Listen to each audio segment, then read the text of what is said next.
Hello guys, कैसे हैं आप? उम्मीद करते हैं कि आप सब खैरियत से होंगे, खुश होंगे। भाई देखने जा रहे हैं वीडियो सार की आसाम सीएम पर। अगर आपको पसंद है तो लाइक और सब्सक्राइब जरूर कर दीजिए। जिस नॉर्थ ईस्ट में कभी बीजेपी का झंडा ढूंढना मुश्किल था, आज वहां भगवा लहर दिख रही और इसे मोदी लहर आप मत कह दीजिए, क्योंकि यह कहना इस कहानी को फिर छोटा करना होगा। यह कहानी है हेमंता बिस्वा शर्मा की, जिन्हें आप नॉर्थ ईस्ट का चाणक्य भी कह सकते हैं। मुसलमान लोगों का वोट है, अभी हमें नहीं सकता। राहुल गांधी भी पागल है, ये पवन खेरा उससे भी ज्यादा पागल। पवन खेरा को मैं पवन पेड़ा बनूं। आप प्रधानमंत्री कहते हैं कि हम हिंदू मुसलमान नहीं करते। हम तो आप हिंदू मुसलमान हम तो करते, मैं तो करता हूँ, उसमें क्या डाउट है। वो चाणक्य जिसे कभी कांग्रेस नजरअंदाज किया, उनके शब्दों में कहें तो अपमानित किया, और जिसके बदले में हेमंता ने नॉर्थ ईस्ट में कांग्रेस का नामो निशान मिटा दिया। यह कहानी सिर्फ एक नेता की सफलता की नहीं, बल्कि आधुनिक राजनीति के सबसे बड़े बदले की कहानी। और यही से सवाल है कि क्या एक कद्दावर नेता का मान किसी एक राजनीतिक पार्टी किस्मत चमका और किसी की खत्म कर सकता है? 2026 के नतीजे तो यही कहते हैं। 2026 में असम में एनडीए ने 100+ सीटें जीती। अगर सबसे कम सीटों के हारने का मार्जिन निकाला जाए तो जो जीत बंगाल में बीजेपी को मिली, केरल में कांग्रेस को मिली, तमिलनाडु में विजय को मिली, उन सब में सबसे बड़ी जीत असम की। 100+ सीटें बीजेपी गठबंधन जीतता है, अकेले 82 बीजेपी जीतती। असम में बीजेपी की यह प्रचंड हैट्रिक केवल एक चुनावी जीत नहीं है, बल्कि उस तिरस्कार का भी अंतिम न्याय है जिसने कांग्रेस के अभेद किले को खंडहर में तब्दील कर दिया। क्योंकि हेमंता कभी कांग्रेस के सच्चे सिपाही थे, लेकिन आज वो बता रहे हैं कि वो दिल्ली के आदेश पर चलने वाले मोहरे नहीं है, बल्कि गुवाहाटी की गलियों से दिल्ली का सफर तय करने वाले हैं। राहुल गांधी और उनके कुत्ते पिद्दी से जुड़ा वो चर्चित किस्सा जो अक्सर सुर्खियों में रहा, वो एक किस्सा था, लेकिन असली कहानी उस जिद्दी सोच की है जिसने हेमंता को फॉलोअर से हटाकर किंग मेकर बना दिया और नॉर्थ ईस्ट में आज चारों तरफ भगवा ही भगवा फैला दिया। इसलिए आज नॉर्थ ईस्ट के चाणक्य की कहानी जब हम आपको सुनाएंगे तो ये कहानी उस साम्राज्य के पतन की दास्तान होगी जिसने अपने ही सबसे घातक सिपाही को कमाकने की ऐतिहासिक भूल की। शतरंज के बिसात भी खुद बिछाई और हर चाल से साबित किया कि सियासत में जब स्वाभिमान को चोट लगती है तो सीधे सत्ता नहीं इतिहास बदलता है। नमस्कार, मैं हूं शुभांकर मिश्रा और ये वीडियो असम में भारतीय जनता पार्टी की हैट्रिक पर है। ये वीडियो हेमंता बिस्वा शर्मा के इतिहास से वर्तमान को लेकर है। ये वीडियो में हम आपको बताएंगे कैसे विपक्ष के गढ़ों को मलबे में बदला गया, वो पिद्दी कुत्ते का क्या सच था, राहुल गांधी से मुलाकात कर जिसने कांग्रेस की नॉर्थ ईस्ट में बर्बादी की स्क्रिप्ट लिखी। इस वीडियो में आपको बताएंगे कैसे लाचक बोरफुकन की विरासत को 21वीं सदी का हथियार बनाया गया, हेमंता पर जो कट्टर हिंदू होने के आरोप लग रहे थे वो कैसे उल्टे पड़ गए, क्यों असम की महिलाएं उन्हें रक्षक मान रही और कैसे मुख्यमंत्री सोशल मीडिया पर नैरेटिव का भी किंग बन गए। लेकिन ये सारी चीजों की शुरुआत करें उससे पहले हमारी आपसे गुजारिश है कि हमारे व्हाट्सएप चैनल से आप जुड़िए, इससे हमारा आपका रिश्ता और मजबूत होगा, हमारे हौसला अफजाई होगा। लिंक हमने डिस्क्रिप्शन में कमेंट सेक्शन में दे रखा है। आपकी सहूलियत के लिए स्कैन भी लगा दिया है जिससे मोबाइल से आप स्कैन करके सीधे जुड़ सकते हैं। आपको हमारे वीडियो थोड़ी जल्दी मिल जाता है, हमारी ताकत। अब शुरुआत करते हैं 2026 के नतीजों से, क्योंकि असम विधानसभा चुनाव 2026 के नतीजे केवल आंकड़ों खेल नहीं है। ये हेमंता की उस कार्यशैली की जीत है जिसने विपक्ष को पूरी तरह अप्रासंगिक बना दिया। बीजेपी और उनके सहयोगी ने असम की 126 में से 101 सीटें जीती, लगातार तीसरी बार सत्ता। अपने दम पर बीजेपी 82 सीटें हासिल कर रही। डेटा कहता है कि कांग्रेस का वोट शेयर उन इलाकों में भी गिरा जहां पर उनके मजबूत गढ़ थे। हेमंता की जीत का सबसे बड़ा आधार अपर असम और लोअर असम के वो इलाके जहां डेमोग्राफिक बदलाव की वजह से स्थानीय लोगों में डर था। उन्होंने खुद को उस डर का एकमात्र ठोस समाधान बनाकर पेश किया। ये जीत इसलिए बड़ी है क्योंकि हेमंता ने इसे केवल हिंदुत्व के मुद्दे पर नहीं बल्कि काम की राजनीति पर लगा और खुलकर कहा कि मुझे मुसलमानों का वोट नहीं चाहिए। उनके कई इंटरव्यूज वायरल हुए जहां पूछा गया कि मोदी जी हिंदू मुसलमान नहीं करते हैं, तो कहते हम तो करते हैं। 2026 के नतीजों ने साबित किया कि असम की जनता पुराने सुशासन की जगह एक ऐसी सरकार चाहती है जो बेबाक, बिंदास, स्पष्ट। जैसा रिकॉर्ड कहते हैं कि असम के ग्रामीण इलाकों में बीजेपी की पैठ पहले से मजबूत हुई, महिलाओं ने बढ़ चढ़ कर हेमंता के पक्ष में वोट किया और इसी वजह से बीजेपी के हैट्रिक।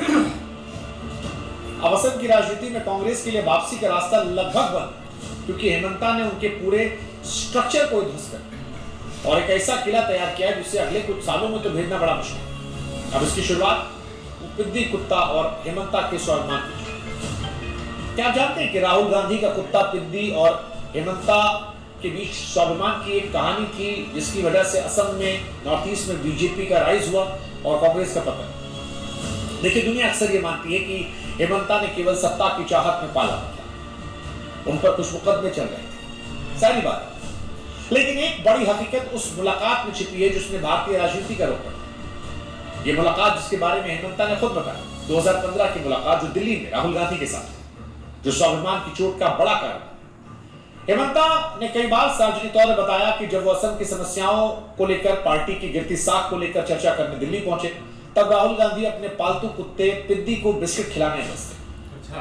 अब आलोचक इसे व्यक्तिगत नाराजगी या एक छोटी सी घटना बताते हैं, लेकिन गहराई से देखिए तो ये कांग्रेस की उस हाई कमांड संस्कृति का प्रतीक है जहां जमीन के बड़े नेताओं की तुलना में दरबारी वफादारी को ज्यादा अहमियत दी जाती है। ये घटना व्यक्तिगत थी या सिस्टमैटिक, इस पर बहस हो सकती है, लेकिन एक चीज जिस पर बहस नहीं हो सकती वो ये कि इस घटना के बाद हेमंता का जाना पूर्वोत्तर की राजनीति को बदल गया। हेमंता ने शायद समझा कि जिस पार्टी में राज्य के मुद्दों से ज्यादा प्राथमिकता एक पालतू जानवर को दी जाए, वहां रुकना उनके वजूद के खिलाफ होगा। और ये घटना कांग्रेस के लिए घातक साबित हुई, क्योंकि हेमंता ने सिर्फ पार्टी नहीं छोड़ी बल्कि उत्तर पूर्व से कांग्रेस का नामो निशान मिटा दिया। ये उस पिद्दी के बदले जिद्दी सोच की शुरुआत थी जिसने फॉलोवर को पूरे पूर्वोत्तर किंगमेकर बनाया, और आज 2026 के नतीजे उस तिरस्कार का अंतिम न्याय बनकर सामने खड़े। अब सवाल कि क्या हेमंता ने सांस्कृतिक विरासत को भी ढाल बनाया? देखिए, असम के लोग सीधे साधे अपनी संस्कृति, इतिहास, पहचान को लेकर संवेदनशील है। हेमंता ने इस नफ्स को भी पहचाना। 17वीं सदी के अजय योद्धा लाचित बोरफुकन की वीरता को केवल इतिहास की किताबों से निकालकर हर असमिया घर की चर्चा का हिस्सा बना। जो नहीं जानते उन्हें बता दें कि लाचित वही महानायक थे जिन्होंने मुगलों को सराय घाट की लड़ाई में शिकस्त दी, असम की रक्षा की। हेमंता ने खुद को इसी सांस्कृतिक रक्षक की भूमिका में बड़ी सफाई से ढाला। लाचित की विरासत को राजनीतिक हथियार बनाने में हेमंता ऐसे सफल रहे क्योंकि सांस्कृतिक गौरव को विकास के एजेंडे के साथ बड़ी कुशलता से जोड़े। अनधिकृत घुसपैठ और तेजी से बदलते डेमोग्राफिक बदलावों को रोकने के लिए जो कड़े फैसले उसने लाचित की रक्षात्मक विरासत के साथ जोड़ दी। विपक्ष ने जब बार बार हेमंता पर सांप्रदायिक होने का आरोप लगाया तो हेमंता ने उसे बहुत ही चतुराई से असमिया अस्मिता की रक्षा बताकर पलट दिया। इसके चलते विपक्ष के हमले हेमंता का सबसे बड़ा हथियार बने। उनका साफ कहना रहा कि असम की डेमोग्राफी को बदलने के लिए किसी भी कोशिश को बर्दाश्त नहीं किया जाएगा, क्योंकि ये केवल जमीन का मुद्दा नहीं बल्कि जड़ों और पहचान की सुरक्षा का सवाल है। लाचित की विरासत को राजनीतिक हथियार बनाने में हेमंता सफल इसलिए रही क्योंकि सांस्कृतिक गौरव को विकास के एजेंडे से जोड़ा। दिल्ली को बताया कि असम की राजनीति गुवाहाटी गलियों से तय होगी, दिल्ली के दफ्तर से नहीं। अक्सर हेमंता को लेकर ये भी नैरेटिव सेट किया जाता है केवल हिंदूवादी बयानों की वजह से, तीखे बयानों को जीतते। लेकिन अगर आप असम थोड़ा देखेंगे, समझेंगे, तो उनकी पकड़ एडमिनिस्ट्रेशन पर ही मजबूत है। उन्हें राज्य का असली डिलीवरी मैन माना। उनके शासनकाल में अरुणोदय जैसी स्कीम ने क्रांति लाई जिसने असम के 38 लाख से ज्यादा महिलाओं को बैंक खातों में मदद दी। डेटा कहता है कि असम की जीडीपी ग्रोथ रेट राष्ट्रीय औसत से आगे निकल गई। एम्स जैसे बड़े प्रोजेक्ट ने राष्ट्र की तस्वीर बदली, महिलाओं के हाथ में सीधे आर्थिक शक्ति आई। तो हेमंता के पक्ष में एक बड़ा साइलेंट वोटर तैयार जो शोर नहीं मचाता, लेकिन हर बार वोटिंग मशीन पर मुहर लगाता है। बाढ़ नियंत्रण, सड़क निर्माण, औद्योगिक निवेश में असम ने पिछले 8 सालों में जो प्रगति की वो बहुत सालों से है। हेमंता बयानों के साथ साथ नतीजों को भी डिलीवर कर। हिंदुत्व उनके लिए एक वैचारिक ढाल की तरह काम करता रहा, लेकिन विकास भी उनकी वो तलवार जिससे विपक्ष के हर तर्क को काट देते हैं। वो जानते हैं कि आम वोटर का दिल जीतने के लिए राशन, सुरक्षा, पक्की सड़क तीनों बराबर जरूरी है। जहां पहले प्रोजेक्ट लटकते थे, हेमंता ने समय के अंदर पूरा करके भरोसा पैदा किया, काम भी हो रहा। और फिर नैरेटिव किंग तो वो है ही, क्योंकि आज के दौर में केवल रैलियों, भाषणों से नहीं बल्कि डिजिटल नैरेटिव चुनावी कर रहे हैं। हेमंता आज के सबसे प्रभावशाली डिजिटल पॉलिटिशियंस में से वे न सिर्फ विपक्ष के हमलों का जवाब देते बल्कि नैरेटिव भी खुद सेट करते। और बीते कुछ समय में आपने देखा हो कांग्रेस का पवन खेड़ा वाला विवाद लगातार इस बात को लेकर था कि वो अटैकिंग मोड में थे, डिफेंस नहीं गए, और इसने उनकी लोकप्रियता को बढ़ाया। हेमंत का सोशल मीडिया मैनेजमेंट किसी मॉडर्न कंपनी का मार्केटिंग जैसा भी है, जहां हर बयान एक सोची समझी स्ट्रेटजी का हिस्सा है। वे जानते हैं कि आज का युवा ऐसी भाषा और ऐसी बेबाकी पसंद करता है जो बिना लाग लपेट की बात करते। जहां पुराने नेता आज भी प्रेस कॉन्फ्रेंस और लिखित बयानों में उलझे हैं, हेमंता सीधे डिजिटल प्लेटफॉर्म के जरिए जनता से संवाद करते हैं। उनकी ये पहुंच उन्हें एक प्रभावशाली और आधुनिक नेता की छवि देती है, जो सिस्टम के अंदर रहकर भी सिस्टम को चुनौती देने का साहस रखता है। वो सिर्फ एक मुख्यमंत्री नहीं, बल्कि एक ऐसे इन्फ्लुएंसर भी जो तय करते हैं कि हेडलाइन क्या हो। ये हेमंता बिस्व शर्मा सुबह उठकर खुद डिसाइड करते हैं। उनकी बेबाकी, विपक्ष पर तीखे हमले शायद असम के युवाओं को आकर्षित करें, और इसी वजह से शायद वो देश में ही पॉपुलर हो, और इसीलिए आप उन्हें भारत के एक बड़े पॉलिटिकल इन्फ्लुएंसर के तौर पर भी देख सकते हैं। कुल मिलाकर कहें तो असम की जीत सिर्फ हेमंता की नहीं, उस रणनीति की भी है जिसने क्षेत्रीय अस्मिता को राष्ट्रीय विचारधारा के साथ सही बिठाया। हेमंता ने साबित किया कि स्वाभिमान की चिंगारी पूरे सिस्टम को बदल सकती है। कांग्रेस और लाल झंडा असम में सिर्फ इतिहास के पन्नों में सिमट गए, क्योंकि अपने ही सबसे घातक सिपाही को कम आंकने की भूल की। हेमंता असमिया राजनीति के वो खिलाड़ी जो चेस के बिसात बिछाते भी और खुद मोहरे भी चलते। उनके पुराने कांग्रेसी बैकग्राउंड और आज के प्रखर राष्ट्रवादी अवतार के बीच ये सफर किसी थ्रिलर फिल्म की पटकथा जैसा रोमांचक है। उन्होंने इस कांग्रेसी सिस्टम को जड़ से उखाड़ा, जहां फैसले दिल्ली के एयर कंडीशन कमरों से थे और जमीन की हकीकत से कोई लेना नहीं। सवाल अब ये कि क्या हेमंता बिस्व शर्मा का यह मॉडल केवल असम तक रहेगा या दिल्ली भी वो पहुंच सकते हैं? कई मानने वाले मानते हैं कि बीजेपी हेमंता को भी प्रमोट कर सकती है आगे, पता नहीं। लेकिन हेमंता ने फिलहाल साबित किया कि वो हिंदुत्व के बड़े झंडा बरदार हैं और भविष्य की राजनीति का खेल केवल आंकड़ों से नहीं बल्कि भरोसे से जीतना जानते हैं। कुल मिलाकर असम की दृष्टिकोण से अगर आप सोचें तो आपके मन में सवाल आ सकता है कि असम में कांग्रेस की असली दुश्मन बीजेपी थी या वो अहंकार जिसने अपने सबसे ताकतवर सेनापति को विपक्ष को दे दिया। वैसे कांग्रेस आता कुछ नया नहीं है, कई राज्यों में दिया है, कई जगह पर उनके लोग गए और कहानी पलटी, बट ये वाली कहानी गुरु बड़ी थी। व्हाट्सएप बताइए, कमेंट सेक्शन इंतजार कर रहा है आपका। और असम की जीत को आप कैसे देखते? क्या आप भी हेमंता के फैन हैं असम में? बताइए कमेंट सेक्शन, और सब्सक्राइब जरूर कर लेना यार, और व्हाट्सएप चैनल से जुड़ा।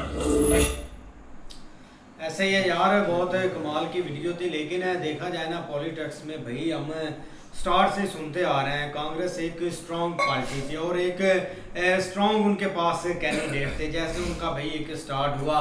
लेकिन देखा जाए ना ये पॉलिटिक्स में चीज़ें होती रहती है, ऊपर नीचे मतलब कि ऊपर नीचे चीज़ें चलती रहती है, इसमें कोई डाउट नहीं है। लेकिन कांग्रेस भाई तब से है जब से मतलब कि एक वजूद हुआ है पाकिस्तान और इंडिया का। इंडिया तो बहुत मतलब कि पहले का है, लेकिन पाकिस्तान का वजूद जब से हुआ है तब से भाई हमें एक नाम सुनते आ रहे हैं कांग्रेस का। और ऐसे ऐसे मतलब कि इस पार्टी में लोग हैं जो बहुत एक इंटेलिजेंट थे। लेकिन आगे मसला पता नहीं क्या बनता है, मतलब कि पार्टी में है या लोगों में है या क्या सीन है, कुछ भी नहीं पता चलता है। लास्ट हमने देखा था भाई राघव चड्ढा वो भी मतलब कि इधर चले गए, बीजेपी उन्होंने ज्वाइन कर ली, जो कि मतलब कि आगे वो एक बड़ी पोजीशन संभालेंगे, चाहे पंजाब का सीएम बना दें या एक और किसी मतलब के स्टेट का बना दें, क्योंकि बंदा वो बहुत पढ़ा लिखा है, काम करने वाला है, जनता की प्रॉब्लम है मतलब कि एक सुनता है। लेकिन अगर बात करें ना तो भाई सीएम जो एक असम के हैं ये भी पहले कांग्रेस में थे,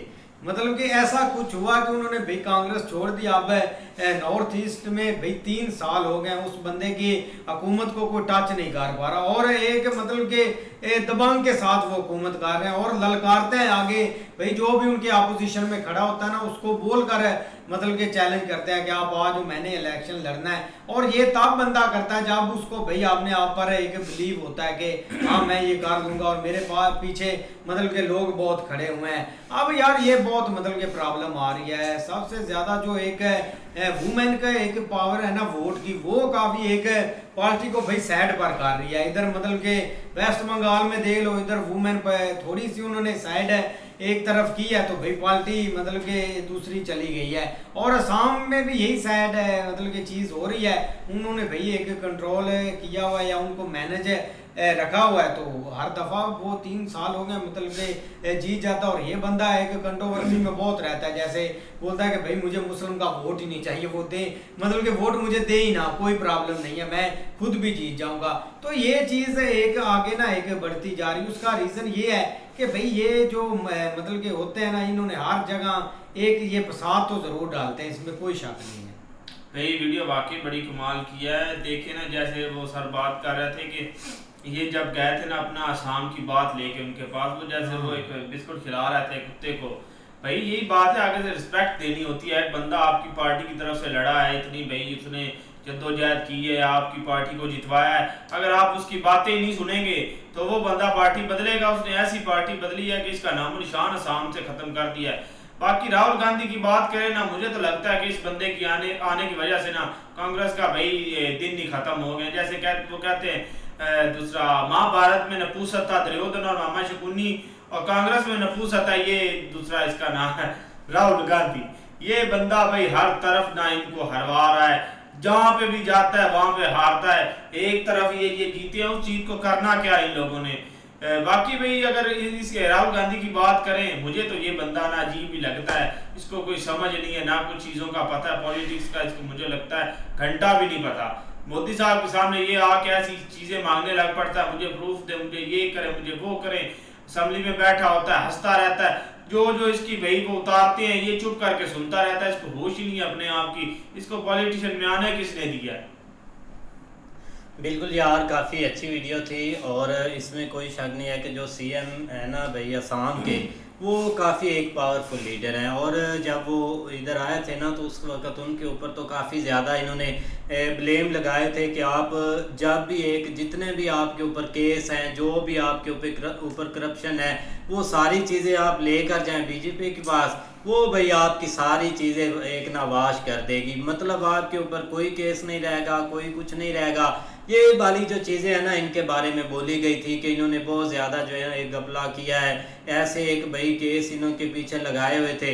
लेकिन वो इधर आए हैं भाई, अगर इन्होंने ऐसा कुछ किया होता, आवाम इतनी भी पागल नहीं है कि एक लीडर को पहचान ना सके, क्योंकि एक लोकल को ये चीज़ होती है। बाकी दूसरी स्टेट एक अलग है, उनको नहीं पता होगा कि इसके पीछे क्या राज है क्या नहीं। लेकिन जहाँ पर वो असम में है, असम के लोगों को ज़रूर पता होगा कि भाई वो हमारे लिए अच्छे हैं। अगर वो अच्छे उनके लिए नहीं होते तो भाई इस बार उन्होंने कभी नहीं जीतना था। वो जिस जगह से भी वो लड़ रहे हैं इलेक्शन या जो भी चीज़ें हैं भाई उनको पसंद आ रही हैं, तो वो जीते जा रहे हैं। यही चीज़ है कि भाई एक कांग्रेस के काफ़ी सारे जो लीडर हैं ना, टूट के अलग हुए हैं ना, वो जीते हैं। उन्होंने भाई अपनी एक मेहनत की है, वो फिर भी जीते हैं। ठीक है भाई, ये कांग्रेस अपनी जगह ठीक है, जिनको वो पसंद है उनको वो वोट दे देते हैं। भाई ये कांग्रेस के चाहने वाले काफ़ी ज़्यादा है। लेकिन जिस हद तक अब पीएम मोदी एक पॉपुलर है या उनकी पार्टी जा चुकी है ना, वो साफ नज़र आ रहा है भाई वो हर जगह से जीत रहे हैं। भाई वीडियो बहुत अच्छी है। ये चीज़ देखे कि भाई ये जो एमपी होते हैं, ये पहले 3-4 अपना दफ़ा जो है वो एक ही पार्टी से इलेक्शन लड़ते रहते हैं, और यकदम इनको पता नहीं कोई ऐसी मार पड़ती है कि भाई इन्होंने अपना बोरी बिस्तरा गोल किया और सीधे दूसरी पार्टी में शामिल हो जाते हैं। क्यों कि भाई इन्होंने पीछे जो 19-20 काम गलत किए होते हैं, तो जब इनको पता चलता है कि भाई ये पार्टी जो इस वक्त स्ट्रॉन्ग आ रही है और अगर इनके साथ हम जुड़ जाएं तो ये पार्टी कामयाब होगी और हमारा जो सिस्टम चल रहा है शुरू से, वो सिस्टम भी चलता रहेगा और उसमें जो भी हमारी गलतियाँ कोताहियाँ हुई हैं वो इनसे भाई क्लियर करवा लेंगे और हमारी भी इज्जत बच जाएगी। इसलिए भाई ये ज़्यादा कोशिश यही करते हैं कि भाई एक पार्टी के साथ पहले रहते हैं, उसको छोड़ा दूसरी को साथ चले गए, दूसरी से तीसरी में चले गए। यही इन्होंने काम पकड़ा हुआ है। क्यों कि एक पार्टी में आप शुरू से रह रहे हो तो उस पार्टी को क्या हो गया है? अगर आपकी उधर कोई इज्जत नहीं रही, हो सकता है आपको उधर हर चीज़ मिल रही हो, लेकिन भाई ये चढ़ता सूर्य को सलाम करने वाले हैं और ये कुछ भी नहीं करते। इनको यही सोच होती है कि इस दफ़ा ये पार्टी अच्छी है, अच्छा चलो किसी न किसी तरीके से जनाब उस पार्टी में दाखिल हो जाते हैं और वहाँ से टिकट लेते हैं और जीत जाते हैं। इस तरह भाई वीडियो काफ़ी अच्छी है। तो ये भाई शुरू से ही ऐसा होता आ रहा है कि जो पहले भाई उधर के अपना एमपी या मिनिस्टर वगैरह होते हैं ना, ये अपना उनके साथ ही जो नए आते हैं ना, वो उनके साथ मिल जाते हैं कि ये इन्होंने कामयाब हो जाना है क्या। लेकिन जैसे ही भाई देखते हैं कि इनका भाई अगले साल जो है ना इनके भाई आगे कोई चांस नहीं, कोई उम्मीद नहीं है, तो साथ ही भाई वो पार्टी चेंज कर देते हैं कि जैसे ही भाई अब अभी बीजेपी आई है कि तो साथ कितने आदमी मिल गए हैं। यहाँ तक कि इनका एक बाज़ार में या गली में एक झंडा जो है ना वो देखने को नहीं मिलता था, तो आप देख लो कि उसी पार्टी के जो होते परचम है नज़र आते, किसी और के नज़र आते ही नहीं है गए। तो ये भाई शुरू से ऐसे चलता आ रहा है गया। ये तेल नहीं देखते, तेल की धार देखते हैं कि ये तेल किधर बह रहा है क्या। बिल्कुल ऐसे ही है भाई, एक अच्छी बायोग्राफी थी, बंदे ने भाई मेहनत भी बहुत ज़्यादा की है, लेकिन वहाँ पे भाई जो है ना वो लोग उनका भी बहुत ज़्यादा एक तालीम के ऊपर फोकस है। और जाहिर बात है जहाँ पे भाई इस तरह लिटरेसी रेट बढ़ता जाएगा वहाँ के लोग जो है ना वो बहुत ज़्यादा समझदार और जो है ना वो मतलब एक ज़िम्मेदार होते जाएंगे। तो यही सेम टू सेम सिचुएशन पीछे भाई 2-4 फेस्टिवल हुए थे, वहाँ पे पीएम मोदी भी गए और वहाँ पे पीएम मोदी के साथ इनको भाई देखा था, तो ये काफ़ी एक एक्टिव नज़र आ रहे थे। बाकी यार जो भाई जब कंपेन चल रही होती है ना इलेक्शन, तो वहाँ पे बहुत सारी बातें होती हैं, बहुत सारी चीज़ें जो है ना वो मतलब कर रहे होते हैं। सारी बात है डेली बेस के ऊपर 2-2, 4-4 इतनी इन्होंने जो है ना वो स्पीच जाके करनी होती है डिफरेंट एरियाज में, तो उस हवाले से कुछ ना कुछ पॉइंट जो है ना इनके मुंह से निकलते रहते हैं। लेकिन बेसिक मज़ा तब आता है जब भाई आप एक ऑफिस में आके बैठते हैं, आप वो जीते हैं ऑफिस में आएंगे, फिर उनको पता चलेगा कि क्या यहाँ पे भाई किस हिसाब से जो है ना वो चीज़ें चलनी है। लेकिन ऑल ओवर भाई उनकी मेहनत जो है ना वो बहुत ज़्यादा, उन्होंने चाहे एज एक देखो ना पार्टियाँ जो है ना वो चेंज होती रहती हैं, ये कोई मसला नहीं है इतना, एक नहीं पसंद आई आप दूसरी में चले जाए, कुछ चीज़ें जो है ना वो मतलब नहीं आप जो है ना वो उसको कैरी कर सकते। तो लेकिन बेसिक होता है कि आपकी अपनी कितनी मेहनत है एज ए पॉलिटिशियन, आप किस हद तक जो है ना वो चीज़ों के लिए, तो ये एक इम्पोर्टेंट चीज़ होती है। बाकी भाई बायोग्राफी उनकी अच्छी है। ऐसे ही हम मिलते हैं नेक्स्ट वीडियो में, तब तक के लिए अपना ख्याल रखिए। Good bye, take.